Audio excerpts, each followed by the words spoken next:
Ladies and gentlemen, are you ready? Well, welcome back to another episode of the podcast. Today, we have an exciting special guest. Go ahead and introduce yourself. I'm Andrea Vasquez, and it's so nice to be here. It's a pleasure to have you. It really is. So, can you tell me a little bit about yourself and how you got into the music industry? Yeah, so I am a Latin country artist. I've been in Nashville for 7 years now. Um, and I'm from Los Angeles. I actually come from a very musical and talented family.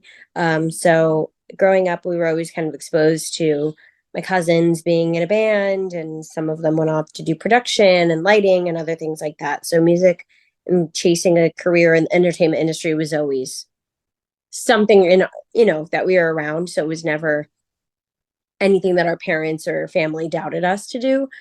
So for that we were really lucky, and I always grew to very like I just always was very drawn to country music and the storytelling of it all, and playing instruments as a kid and everything, and songwriting, so it was just kind of always a thing. That's very cool. So, I am curious, as far as your musical background goes, how does your background seamlessly blend in with country and Latin and your Latin roots, creating the distinctive sound that you have? And can you share some specific moments and experiences that led you to embrace the fusion and how it has evolved throughout your career? Yeah, so it was just always the kind of music that I listened to. I was always very drawn by very powerful females like Carrie and Miranda, Faith Hill, the Chicks, women that really stood their ground on things and just wrote such powerful songs.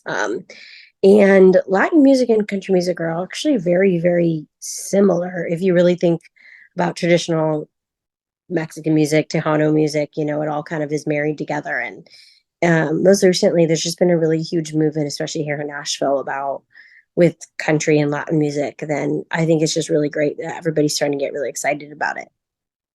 That's very cool. Yeah, and I think that the distinctive sounds that they both have are unique, and to see them together is something that you don't really see a whole lot of, and it marries very well. I agree.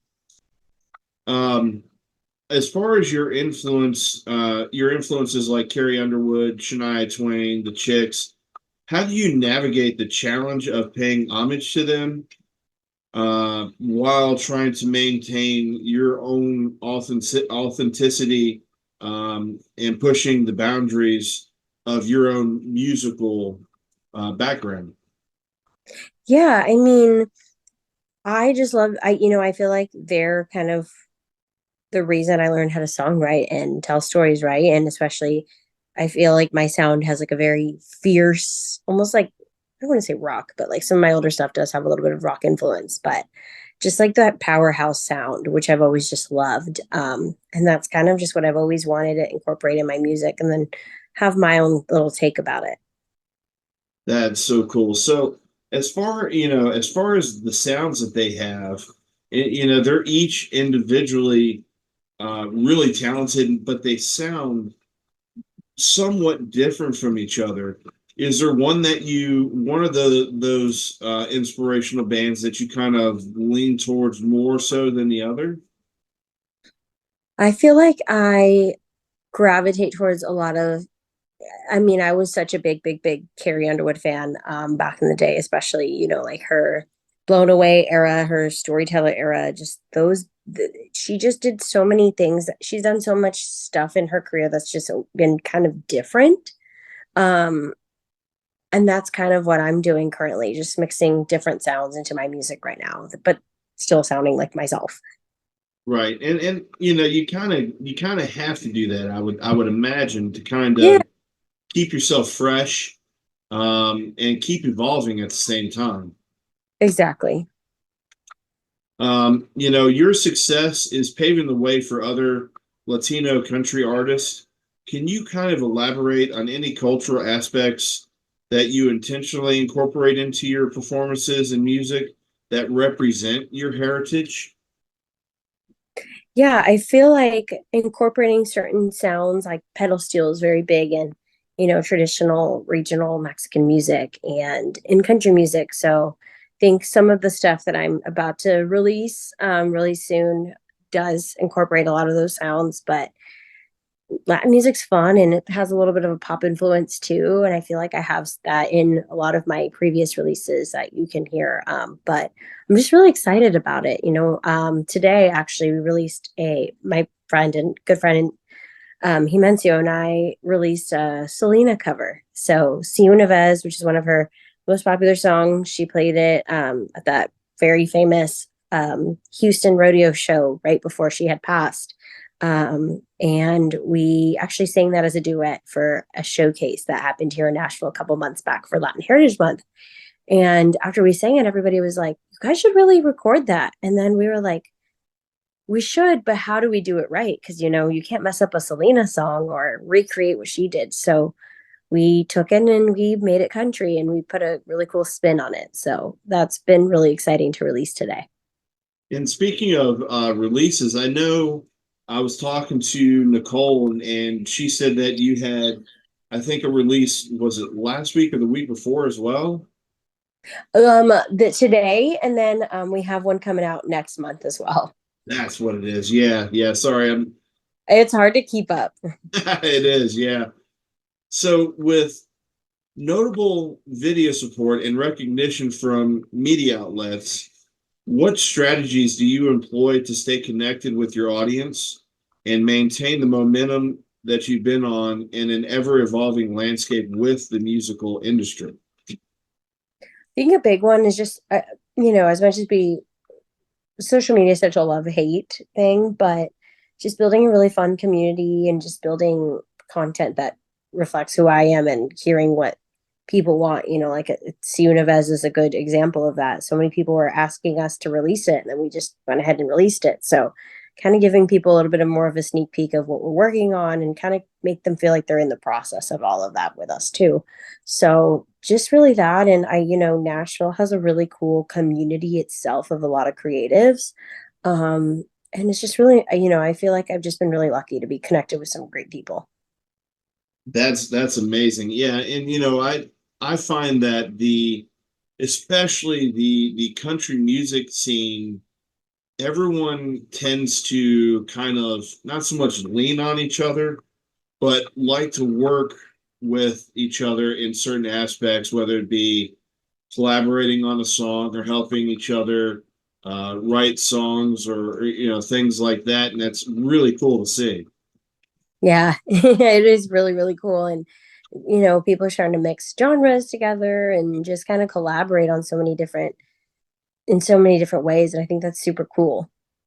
Yeah, and I'm like most people where I'm looking from the outside in, and when you see and hear certain music that you just resonate with, it's one of those things where it brings you back to a certain memory or a certain time in your life, whether it was good or bad. And Yeah. it's one of the few things I feel like that when you resonate with an artist or a song from particular artists that it connects with you down to your soul. Exactly. So I find that a very important thing because without musical artists like yourself putting your heart and soul in what you do, I don't think the world would be the same type of place that it is, as far as culturally. Oh, yeah. It'd be so To, boring. I couldn't even imagine it. yeah, exactly. And music, regardless of whether it's, rock and roll, country, Latin, it's one of those things where, for instance, I interviewed somebody from Italy, and she doesn't speak a whole lot of English in her songs, but when you listen to them, you still resonate with it because of the music and the way that they sing. So I mean, it transitions across all boundaries. Yeah. No, I mean, it is. I mean, music is the one thing that's just so universal amongst people. So I think it's so awesome. It is, yeah. So, you know, when embarking on your um, trip to Nashville, or your next step into Nashville, what was it like to be on the roof tour and to have collaborations with other artists and experience? And what, how's those, goodness, sorry, I can't talk. How have those experiences shaped your approach to songwriting and performing? The Nashville Hits The Roof tour was really fun, and that's another thing that, is a really cool, like, rite of passage of some up and coming artists because you just get to meet so many different people, and Tin Roof does a really great job at promoting because they obviously have an audience too. Um, but just getting to kind of, I feel like in the last year or so, I just released an album last year and I had all this new music. So it was kind of the time for me and my band to really be like, what songs are we really crazy about? What songs are just okay? And what songs, it was like a good way to kind of test the waters into a lot of this new music. And a lot of people's reactions are helping determine what we're releasing this year. So that's really exciting. And I mean, touring is just always fun just to meet new people in different cities and just get to know, your fan base that comes out. So it's super cool. Um, and I mean, collaborating with a bunch of other artists has been really fun. And, I've been really lucky. I write a lot of I write a lot of songs with some of my very best friends. And I think that's really cool. Definitely. Um, winning awards like Best Country Music Artist, runner up, and top three best Nashville songwriters is a testament to your talent. But how do you balance the pursuit of recognition with staying true to your artistic vision? I feel like at the end of the day, I feel like we live in a world of like comparison. And, this is kind of like me telling this to myself too, because it's hard not to get kind of lost in those things. But at the end of the day, it really doesn't matter. It's just as long as you keep releasing stuff that makes you happy. And that's what I'm trying to do and just kind of focus on what I can control and what I'm doing. And, it's going to resonate with the right people. And that's the main thing. He's got to reach the people that you're looking for. And, Exactly. Because it's, everyone's going to have an opinion. Everyone's going to have something mean to say at some point. And I feel like I think maybe being from LA, living a lot of my adult life in Hollywood, I'm like, you have something rude. Okay, roll off it. Like, I'm not very phased by a lot. and see, that's really cool because you're right. In this day and age, everybody's got their own opinion. A lot of the times it's hidden behind the screen and Oh, behind. yeah. They have like more guts when it's like them writing with their thumbs. So, but they would never say it to your face. Exactly. Um, so your stage presence and powerhouse vocals are often highlighted. How do you ensure that your live performances capture the essence of your recorded music while offering a unique experience for your audience?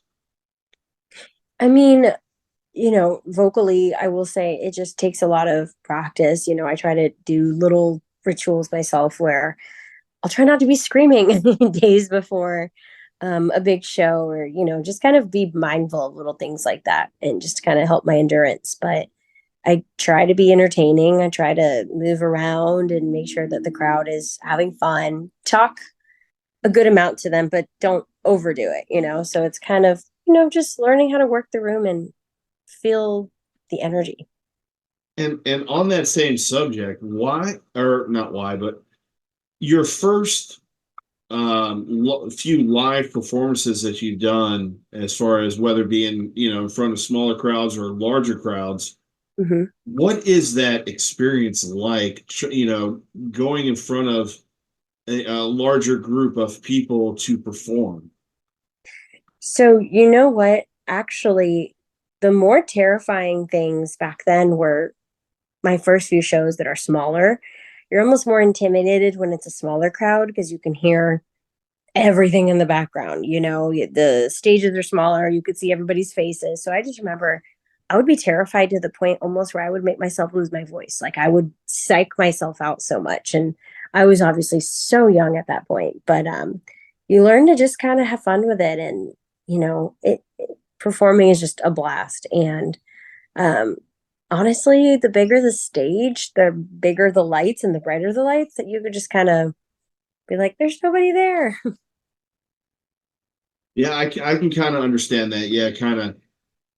It's kind of like a barrier, so to speak. Yeah, no, exactly. So, with surpassing 500,000 streams on Spotify, which of course is no small feat, um, can you walk us through your creative process when developing songs and how you navigate the challenges of creating music that you feel like will appeal to a broad audience? Yeah, I mean, I feel like lately, as I've gotten older and just matured in my songwriting too, and just career, I of course have a long way to go, but I feel like lately I write a little bit more intentionally, and I'll know like, I have certain writer co-writers if I'm trying to achieve this sound versus that sound. So I kind of know what I'm going into in the writing room usually, and I feel like off the bat I'll be like, okay, we're cutting that one. I'll send it to my producer and then we'll kind of bounce ideas off each other as to what we're kind of feeling as a vibe. And it's just really great to kind of collaborate and watch the song go from being just like a voice note on the phone to the full mastered version. So that's just so exciting. Like this next song that I'm going to release, which I'll just say the name, it's called Moving Target. Um, as soon as I wrote that one, we all kind of looked at each other, we're like, yeah, that's it. So I'm really excited to just kind of see how that one's grown so much. Yeah, and I'm excited to hear it. I really am. It's one of those things where I was talking to Nicole, and she was telling me about some of the stuff that you've done, and upon doing some of the research that I've done, you've got this really, really, for lack of better terms, a really powerhouse voice that you can get behind and resonate with, especially with the lyrics that you have with your music.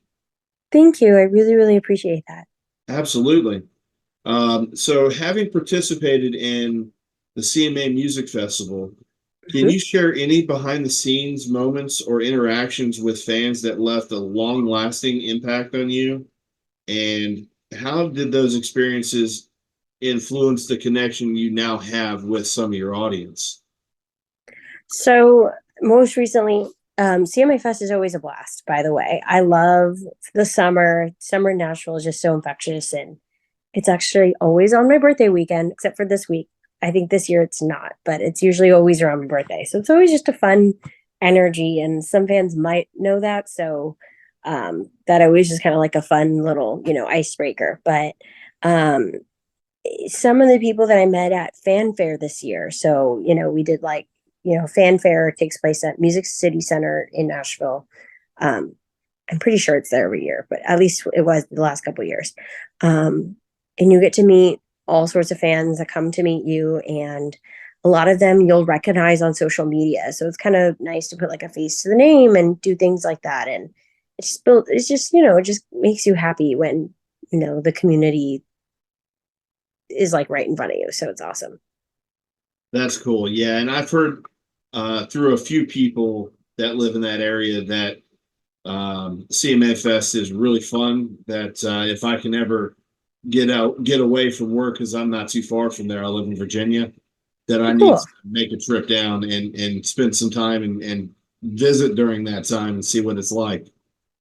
Yeah, I mean, there's really nothing like it. Like you go, I mean, no matter where you are, no matter where you go, you can find a free show. Like, obviously they do the big ticketed event at Nissan, which if you don't want to splurge on it, half of it will be televised later, so it's not a big deal. But there's free shows all over the city, so it's just a really cool event. So no matter what, you could either go all the way in or just kind of poke around and pop up at some of those shows.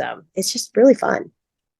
And it's really cool that they do that so you can connect with a lot of the artists that are there and kind of get to know them just a little bit more than what you see on the computer screen or your phone or on Yeah. TV. Yeah. Uh, And especially with independent artists, it's definitely a good time to, be like, oh, I saw that person at CMA Fest and now they dropped some music. So guess I'll check it out. So it's really fun. Definitely, good way to promote for sure. Yeah. So, looking ahead, what specific goals or projects do you have on the horizon, and how do you envision your role in shaping the future landscape of country music for emerging artists? I am hoping to really, I'm just very proud of the songs that I'm going to be releasing this year. You'll know soon enough. Um, and a lot of that will pay homage to my Latin roots. And I think it's just going to be really cool. And I think that right now is a very exciting time in the music industry, especially for Latin music and country music. So I'm excited to just see where this year takes me. Very cool. And one of the things that I like to do towards the end of an interview is I like to ask whoever I'm talking to if they could share three things they're grateful for, just because at the end of the day, I think we're all grateful for something, and it helps us kind of keep things in perspective. Yeah, no, I mean, first and foremost, I'm really grateful to have like a really solid team of people here. I've been really lucky to have people like Nicole in my corner and such great co-writers and such great friends because they feel like that, gets lonely if you have nobody who's like very solid working with you. So for that, I'm insanely grateful. I'm grateful that, I have the best friends and family that just support me and they'll be my biggest critic, but they'll also give me tough love and they are the biggest supporters. So that's freaking awesome. And honestly, just the whole community in Nashville itself, especially a lot of like the, country artists, all the creatives, the photographers, everybody's very, very, very community based here. And I think it's awesome. And I've heard that from Nicole that when it comes to Nashville, it's a pretty not night, excuse me, a pretty tight knit community in the fact that Yeah. everybody's trying to connect and work with other people and trying to help each other grow in some form. And, that's just an amazing thing because you don't, and especially in this day and age, you really don't see that too much. No, you really don't. And I think it is awesome. I come from being in, when I first started doing music, really, I was in Hollywood and it's just a very different. I feel like here everybody's very like, how can we help or let's collaborate, and they really mean it, and everybody's just really sweet here. Yeah, and you kind of can get that feeling, just from talking with people and some of the things you read online, but Yeah. you know it's one of those things where it's not too hard to believe if it's Hollywood versus someone else For sure. because of just what it is, I guess. But Exactly. so jumping into some of the stuff that you have coming out, you touched on the song that you had released today, Yeah. and you touched on the one that's coming up next month. Can you kind of give us some insight on the one that released today and when we can look forward to the next one to come out next month? Yeah. So Si Una Vez came out today. It's available on all streaming platforms. So that's really exciting. It's, of course, the iconic legend, Selena. Her really famous song, Si Una Vez, returned to country. So that's really exciting. So everybody go check that out. And then Moving Target is coming out on March 22nd officially.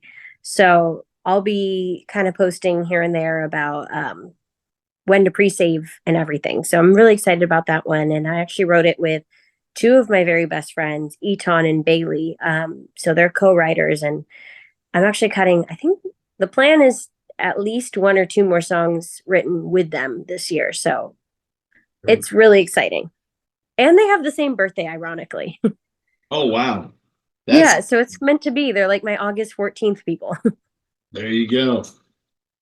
Well, listen, it's been a pleasure to sit down and talk with you. I definitely would love to do it again at some point. Yeah, same. and kind of see how things are for you and how things are progressing, because it sounds like with the path that you're on and at the rate that you're going, trying to be true to yourself at the same time, that you know things are looking up, things are going great, and that's all you can ask for. Exactly. So I appreciate it, and uh, I hope you have a good rest of the afternoon, and we'll talk to you soon. Yes, thank you so much for having me. You're welcome. Thank you for coming on the show today.